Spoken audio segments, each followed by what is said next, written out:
Date. My wife humiliated me in front of everyone.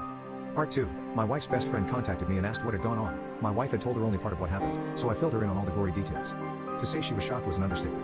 She proceeded to ask me what I planned to do, considering I was planning a trip to Paris for our anniversary later in the year. I stated that the trip wasn't going ahead because of her actions at the theater.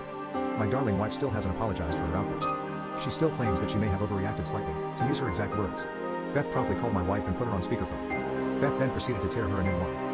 To add insult to injury, she spilled the beans about the proposed trip to Paris for our anniversary.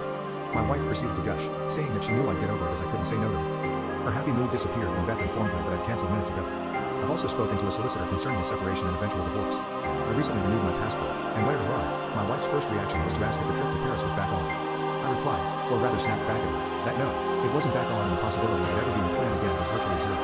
She then proceeded to ask if that was the case, why I bothered to renew my passport. I replied by stating that I had almost 2 months of holiday time saved up from last year and this year, so I'm planning on flying out to California to see